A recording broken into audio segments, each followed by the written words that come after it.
ఇక ఇటీవల కాలంలో మన south India star heroine Samantha ఎప్పటికప్పుడు వరుస పెట్టి ఇంటర్వ్యూలు ఇస్తున్న సంగతి మన అందరం చూస్తూనే ఉన్నాం. ఇక అయితే సమయం వచ్చినప్పుడల్లా ఆమె జీవితంలో జరిగిన అనేక విషయాల గురించి ఆమె స్పందించడం జరుగుతూ ఉన్నది. ఇక ఆమె విడాకుల గురించి కానీ, మయోసైటిస్ బారిన పడడం గురించి కానీ, ఇటువంటి క్లిష్టమైన పరిస్థితుల గురించి ఆమె దీని గురించి ఎప్పటికప్పుడు స్పందిస్తూనే ఉన్నాయి, మనం చూస్తూనే ఉన్నాం.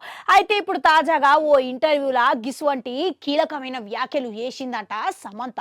ఇక ఆమె ఏమంటున్నదంటే, నా విడాకులకు సంబంధించిన సమయంలో చాలా మంది అవాస్తవ ప్రచారాలు నా మీద చేసిర్రు అని అన్నదంట. ఇక అవన్నీ అబద్ధాలు కాబట్టి నేను ఎన్నడూ వాటి గురించి మాట్లాడదలుచుకోలేదు అని ఆమె చెప్పిందట. అంతేకాదు, నేను కష్టాల్లో ఉన్నప్పుడు నా కుటుంబ సభ్యులు, నా స్నేహితులు నాకు మంచి మద్దతు పలికిర్రని ఇట్లా అన్నదంట. అయితే విడాకుల సమయంలో నేను ఎన్నో ట్రోళ్ళని ఎదుర్కొన్నా. ఇప్పుడు ఓ ఇద్దరి మధ్యలో విడాకుల బంధం విడిపోయినప్పుడు అమ్మాయి వైపే చాలా మంది నిందిస్తా ఉంటారు అని ఈమె బాధపడ్డదంట. ఇక అంతేకాదు, ఇక అట్లా విడిపోయినప్పుడు ముఖ్యంగా అమ్మాయిలని మాత్రము సమాజం అనేక రకాల పేర్లు పెట్టి తగిలిస్తుంది అని అన్నదంట. ఇక ఆటిల్లా సెకండ్ హ్యాండ్ అంటారని, జీవితము ఈమెది వృధా అయింది అని, ఉపయోగించుకున్నది అని ఇట్లా అనేక రకాలుగా అంటారు. ఇట్లా సదరు మహిళని అట్లా అనేటప్పుడు వాళ్ళ కుటుంబానికి కానీ, వాళ్ళకి కానీ ఎంత నష్టం జరుగుతుంది, ఎంత బాధ కలిగిస్తుంది అనే విషయాన్ని మర్చిపోయి అంటారు అని ఇట్లా ఆమె ఆవేదన వ్యక్తం చేసిందట.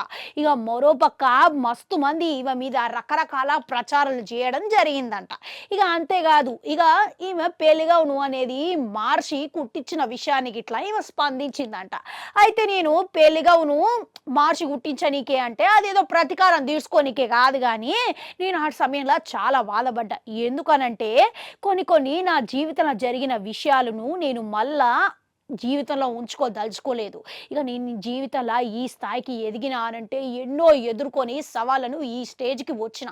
అందుకని చెప్పేసి నేను ఏది చేసినా గానీ ఇప్పుడు అవన్నీ ఆ కష్టాలను నేను గదే నా బలము అని నేను నిలబడతా అని అన్నదంట. ఇక చూసిర్రా, గిట్ల ఒక అమ్మాయి అంటున్నదంటే ఇక స్టార్ హీరోయిన్ కాబట్టి ఈమెకి ఇట్లా మాట్లాడే అవకాశమైనా దక్కుతున్నది. ఇక అటువంటి అవకాశం దక్కనోళ్ళు మన సమాజంలో ఎంతోమంది ఉంటారు. విడాకులు అయిపోయి ఒంటరిగా ఉన్నోళ్ళు సమాజం వాళ్ళని వేలెత్తి చూపడం అనేది మనం ఎన్ని సందర్భాలు చూడలేదు. కనుక ఆళ్ళ వివాహానికి విడిపోయినా సరే గానీ ఆళ్ళ వ్యక్తిత్వానికి గౌరవం ఇయ్యాలి. ఆళ్ళ గోప్యతకు గౌరవం ఇయ్యాలి అని కోరుకుంటా. మళ్ళా కలుద్దాం.